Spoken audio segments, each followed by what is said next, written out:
We Real Reels.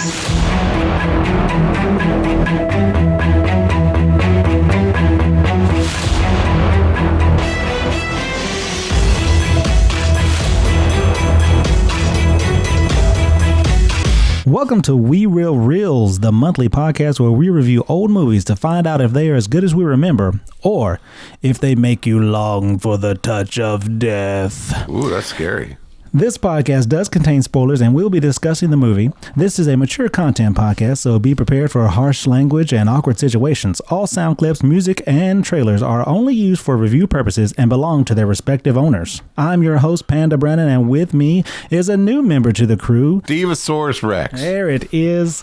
And is that because you're really aggressive with these movie reviews, or is it because you're old as a dinosaur? It's old as a dinosaur and my hands don't work too good.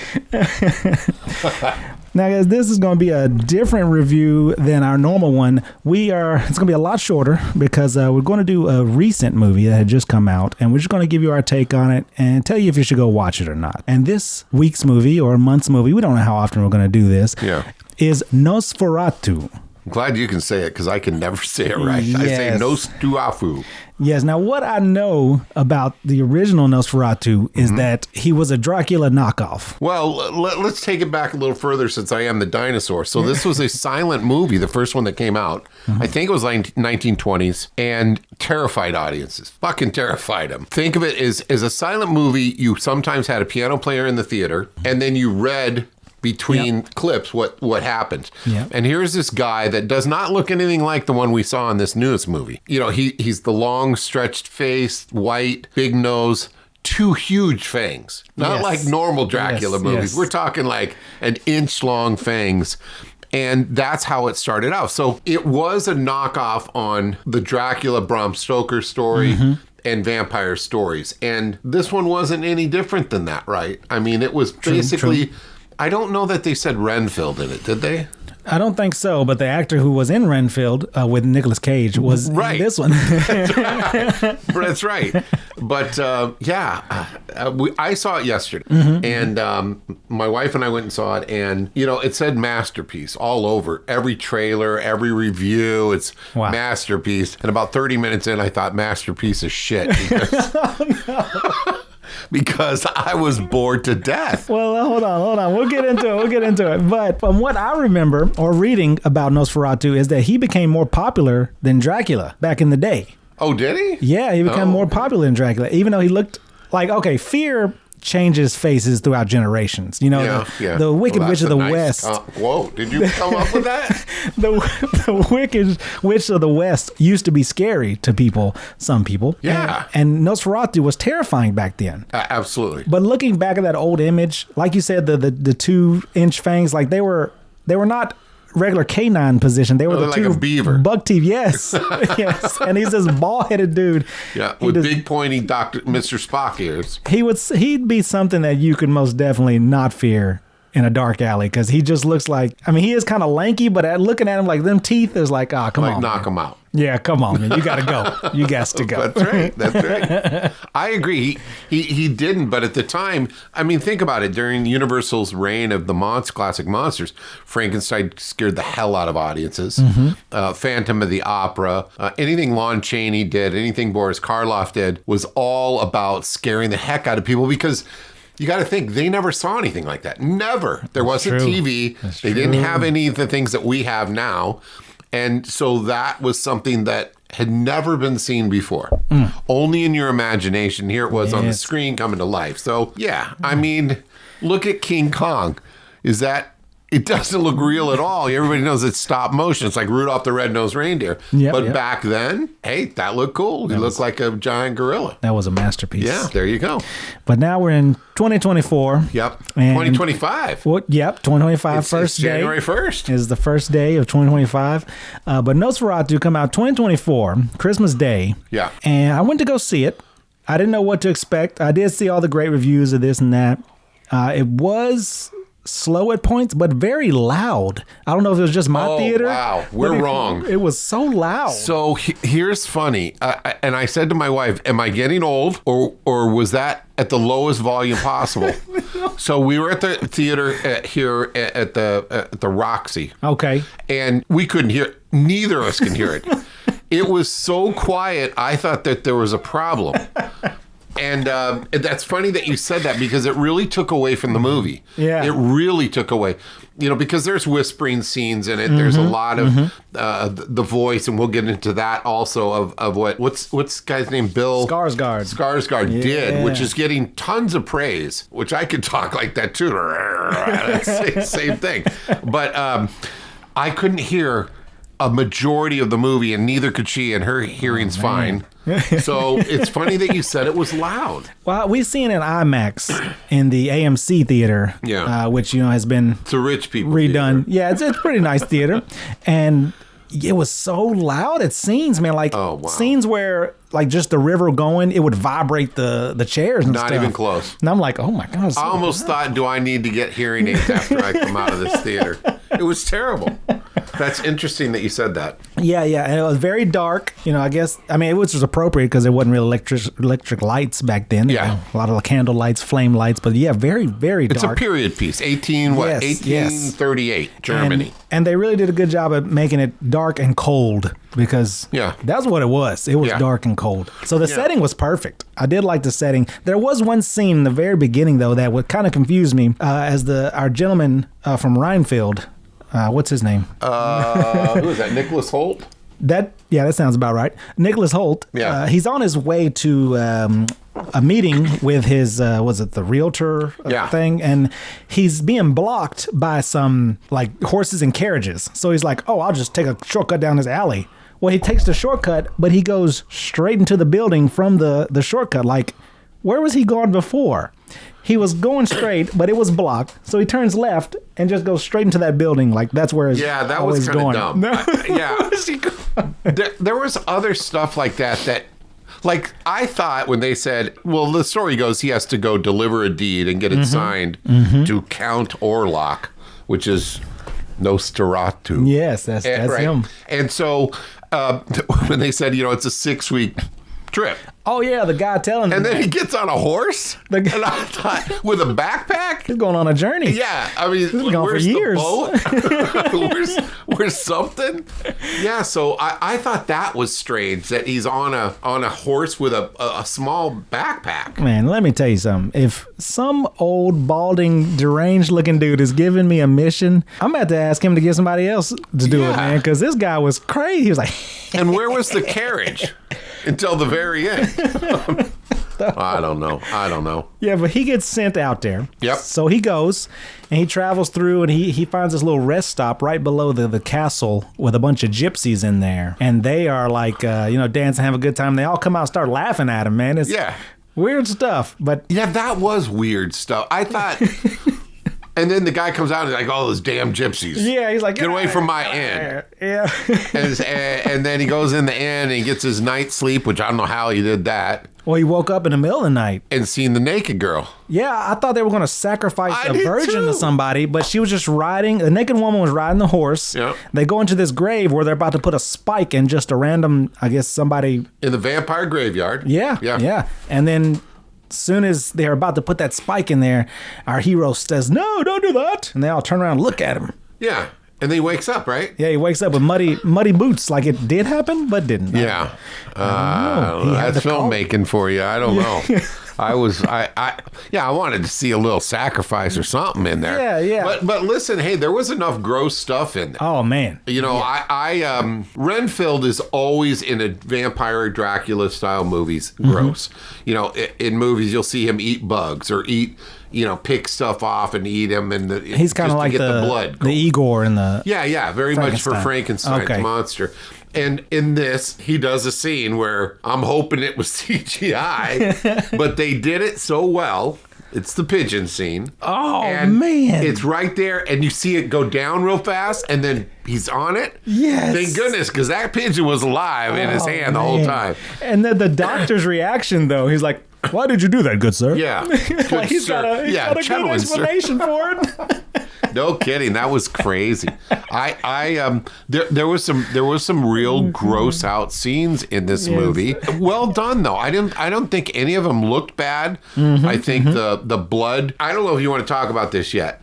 Oh. But the transfer of blood, which we typically see on the neck. Yeah. This was on the way chest. Different. It was the heart. Yeah, and this one, we first seen that when our hero made it to the castle and he met Nosferatu. Yeah. And this... It looked like sexual act. Well, he was really enjoying it, and he would drink. He would drink really deep. Yeah, and he would get on top of them, butt naked, and just bite like on their a dog chest. humping a leg. Yes, that's what it looked like. You could hear like the gulping, and his body would move. Was good, like it was going all the way down his body, feeding him. Yeah, I thought. As unique, because I've never seen anything like that, and I've seen plenty of vampire, including the Andy Warhol Dracula, which is rated X. Oh, and it came out in the 70s or 80s. Came out rated X, and everybody's like, "Oh, that's gonna be really nasty." This was nastier, I thought. I thought that this transfer of blood scene was way more intense than anything we've ever seen. And you know, the Dracula sexual part of Dracula has always been there. But this was weird because he's doing it with the dude. Now, I don't know if it's just because it's 2025 and everything's acceptable, or he just wanted to be like as obscene as you could get for the transfer. And the gulping, actually, I thought was a great add to it to make it even more horrifying. Well, they did a great job setting up that scene of fear when we first meet Nosferatu, man. He's slow moving, but we know he's powerful. Oh, yeah. You had that sense right away. Yes, and he's really striking fear, and our hero's doing a great job, man. He's feeling the fear. He's uneasy. He's like, man, could you sign this so I can go? And he was like, no, you stay tonight. Got the voice, man. You know, the other part was, and we haven't talked about her, was Lily Rose Depp. Depp, of course, we know who the dad is on that one. But she played it off very well. And the convulsion scenes and the possession style parts that she did, I think in the very beginning. She had a scene where it kind of, I think it set you back in time. This is what happened before. I don't know if they were trying to portray it as that was his bride in a past life. Oh, I don't know. Or what. But he was definitely coming back for her blood. Yes. But she would do these convulsions and a very, very sexual, like gyrations and the moan. It was as if he was there. If you ever saw a movie in the 80s called The Entity, which was about a ghost that was based on a true story, about a ghost that would come in and hump this girl. Oh, wow. Yeah, and they showed it. Oh, like in Scary Movie 2. You know what? They stole it for that. You know, when it goes like this, they grab and the boob squeezes and there's nobody there. Same, that's from The Entity. Oh, wow. But yeah, I thought she did a great job. Really great job on it. And it started off, that kept me awake at the beginning. But I did doze off a few times in the theater. Not like snoring 20 minutes, but like catch yourself where your head goes back for a quick second. Because nothing happens for a while. And it's real quiet. And then he actually escapes Nosferatu, gets back to the town to like try to warn him, hey, he's coming for my wife. I got to stop him. And we get to see that Aaron Taylor Johnson's in this, man. And that dude, he's an amazing actor. Yeah, he was good. And as well as our good friend William Dafoe. Oh, man. Which he looked like a midget in this movie, didn't he? I always thought William Dafoe, as the powerful soldier and as Jesus in The Last Temptation of Christ, I thought, he's, a bigger guy. He looked like a little tiny old man, didn't he? Yeah, a little mad scientist. I don't know. Yeah, that's right.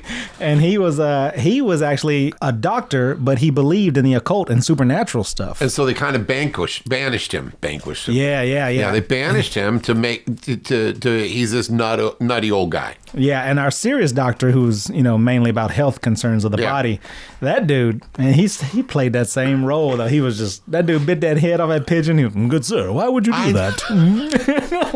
And that dude that was that guy, the old man who was the real estate owner that originally sent Nicholas Hoult, who went by Thomas Hutter, naked old guy in a prison cell, eating bugs and blood on him, and yes, and he ends up escaping too at one point. But before that, we were introduced to Aaron Taylor Johnson and his Now that's family. Craven, right? Yeah. Okay. That's what I him. thought. That dude's got amazing accents. Yeah. But yeah, he has a whole family, and there's 2 little girls, his wife, and they're just trying to watch over Thomas's wife, Deb. Yep. While he's away, getting killed by Nosferatu. But he don't believe in all this. Aaron Taylor Johnson does. He don't believe in none of this fantasy stuff. He does at the end. It's the Black Plague. It's all kind of crap. Yeah, there was some weird stuff going on with that. I thought it was cool about the plague and the rat. So when the body of Count Orlok comes aboard the dock in the ship. Demeter. Yeah, that was a good Dracula. movie too. I like that one. The ship goes to the dock, which he was a part of, wasn't he? Like, didn't he run ships? No. Aaron Taylor Johnson was like the ship. Oh yeah, he was like the dockyard dock manager guy, or something. whatever. Yeah. And the ship comes aboard and it's smashed. Yes. And rats are everywhere. And I thought that was done well. They did not look CGI at all. They didn't, and nobody was kicking rats. I feel like if I was back in the day, I'd be running. Out of here. So I thought that was cool. I thought that whole piece of him finally boarding, and of course on the journey they lost a couple sailors and people were getting sick, and they all blamed it on the plague, as you said. Yep. I don't know. I thought that there was a piece missing from when Orlok left the ship to being in his new place. Yes, yeah. Like, how did it happen? Zoop, boom. He was gone. Across a boat, like a boatyard. Little guy was like a gondola, like one of them Italian dudes that sings. Yeah, in Venice. Yeah, that would be great. He was taking him up to his new resident. But while he was moving to that castle, they were trying to figure out what her visions were and why she was having them. Yeah. So Willem Dafoe was trying to help her out, and he maybe even hinted that maybe this is Spider-Man. No, he didn't do that. He didn't do that. He threw this orange pumpkin thing.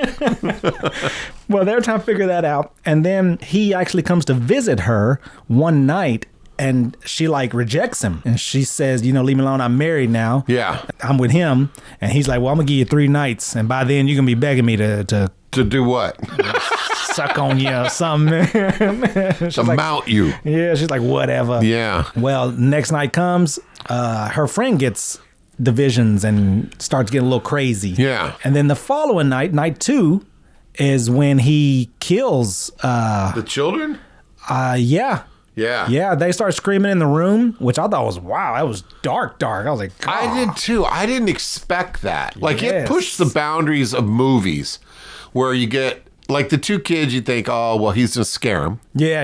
And they'll be, one's holding them, it's already dead. He's snatching his mouth off of the other one and drops her, and then the mom comes in there and he gets her too. Yeah. Boom. 3 of them gone. 3 of them in one night. Aaron's gone. Aaron's family's wiped out. Yes. And he starts getting kind of hysterical and starts to believe. But by that point, he's done gone mad. He's nuts. He opens a grave and starts doing some necrophilia type stuff. I was going to say that. They don't show that, but they certainly imply it by the last shot where her legs are open and he's between her. Yeah. And I thought, they're really pushing it on this movie. And Willem Dafoe, I don't think, was Aaron Taylor dead at that point? He wasn't dead. He was just knocked out. No, I think he was dead. Oh, he's dead. I think he died inside her. Oh, wow. Can you say that? I don't. Yeah. Well, if it happened, I thought Willem Dafoe just coming there and was like, yeah, there's no helping him. Let's burn him. I think he was, because he had that stuff on his face, like the Black Plague. Yeah, so I think he was done. He just got a little action before he canned it, before he kicked it, and that was it. But I thought, again, they were pushing boundaries in this movie, even for 2025, that weren't blatant. I mean, there was one sex scene that was pretty blatant. We'll get to that, but the implying of it at the killing of the children. Oh, man. There wasn't like maybe they were killed. You saw it. They're dead. Boom. Then the funerals. I thought that if you think about the cinematography on it, the period, the costumes, all of that was spot on. I didn't see anything that looked like CGI generated, except for maybe the forest scenes when he took his traveling trip to the 6-week trip. But the village was very good wherever they shot it. I thought they did a great job on every piece that had to capture the time of this thing. And I thought all the acting was good. I didn't think anybody did a bad job on the acting at all. Now, let's talk. I want to hear your opinion a little bit on how Billy did on this count. as that character? Oh, Skarsgård. I don't have any reference to compare it to because I've never really watched Nosferatu, so I don't know how he would be. Yeah. But Skarsgård always does some good monsters, man. Oh yeah, He did really well, and and we have Tim Curry to compare that to, and I think he was a great updated version of that. I do too. I think Pennywise was actually much better than what Tim Curry did, but Tim Curry was perfect for the time. Yeah, yeah. You know, so it was a good. True. But yeah, I think he did a great job. You could not tell me it was him unless you knew it was him. Yeah, no way. The makeup, oh god, he looked terrible, but he looked great at the same time. Yeah, and he didn't look like the normal Count Orlok that we've all grown to know who he is. It was completely different. Fear is updated. The mustache. Nice mustache. That was a wild, like the dorks wear, the hipsters wear. I think that influenced the accent he had, man. Thick mustache, thick accent. Yeah. And the wheezing, the breathing. All of it. Oh, it was sounded like me when I'm walking upstairs. It was just like, I think it was a good, like a fake. Like, you think this guy's dying. He could be dying at any moment, but he's powerful. Yeah, he could probably crush a car or something. I don't know. Yeah, well, he crushed Lori, or what's her name? Lily Depp. Speaking of her. Yeah. There was a scene where she had like this, like a solo performance where I don't know if she's being possessed or she's explaining to Thomas. Yeah. Something she's explaining to him, but at the time she is just shaking. Yeah. And like she's about to break dance on this dude. And yeah. I thought he was going to battle back, get a cardboard and start swinging and spinning. But it never happened. And then she finally like breaks down and like drools a little bit. And he's like, yeah, I'm getting out of here. And she's like, oh, no, I'll be good. Yeah. And that's when she like said something that like was like, I probably hurt every man's pride. She was like, you could never love me like him. Yeah. And he was like, mean shit is that? Oh, yeah. And they just start getting it on. Yeah. And while they're doing it, she's like, yeah, show him our love. Show him what we got. Which sounded like possession. I mean, again, this movie doesn't hold back on anything. They hit the taboo. It was weird because as we go towards the end of the movie, good old William Dafoe sets her up as the bait. Well, they both agree. And she's willing. Yeah, they both agree that that's the only way to stop him is for him to have her. Yeah. And I guess they didn't really mention the setup for the trap at the end, but I thought that, once he had her, he would just leave and the plague would be gone. I thought that's what they were going after, but I guess they had a twist at the end of their original plan to where the drapes are open. Yeah. He would just get caught in the sun. I thought he's lived hundreds of years, if we stick with the Dracula lore and the lore of Gornarla. And he didn't know the drapes are open?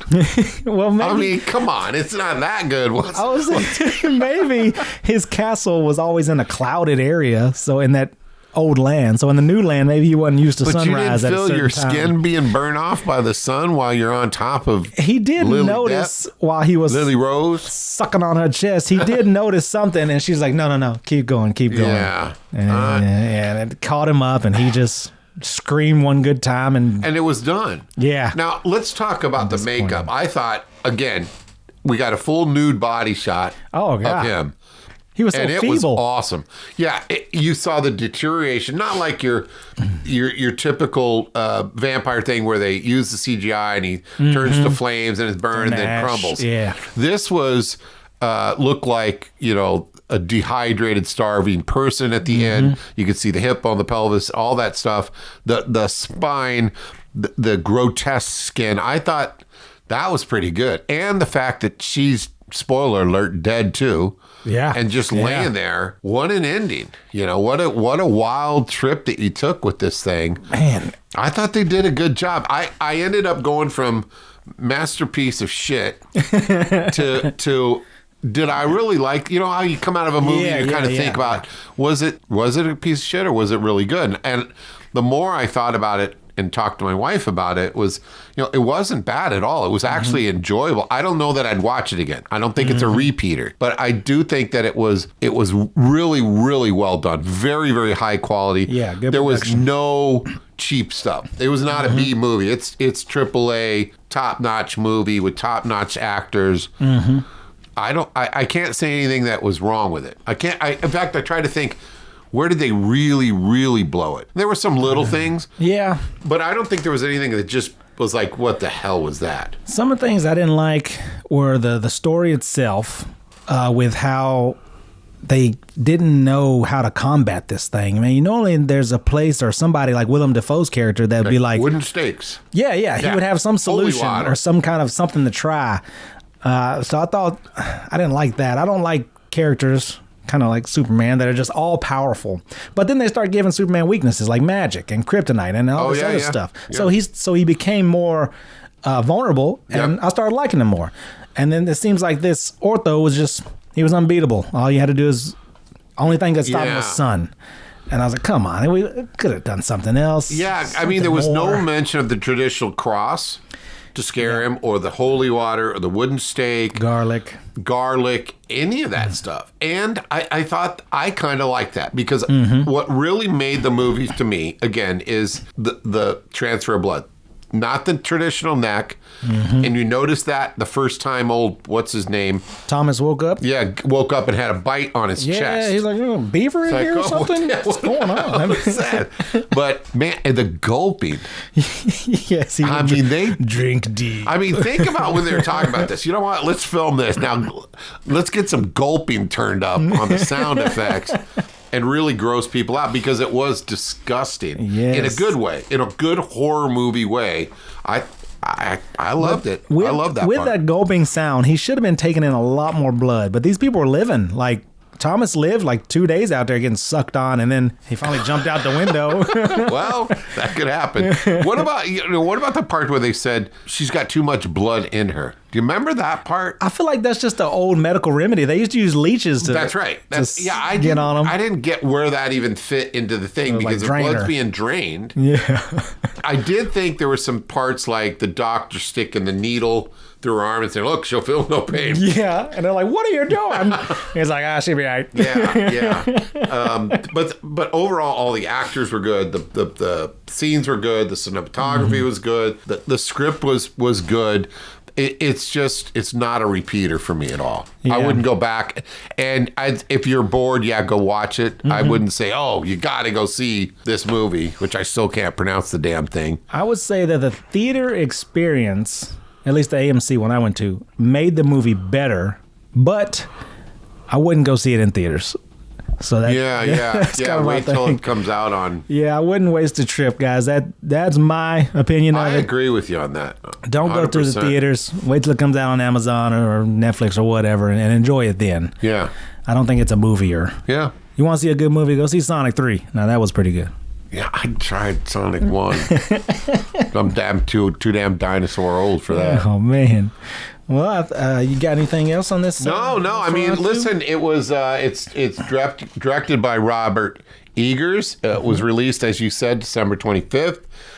It takes place in 1838 in Germany, and it's everything we described. And I think it's gotten wonderful reviews, but that's Hollywood, right? Yeah. You can pay for a review.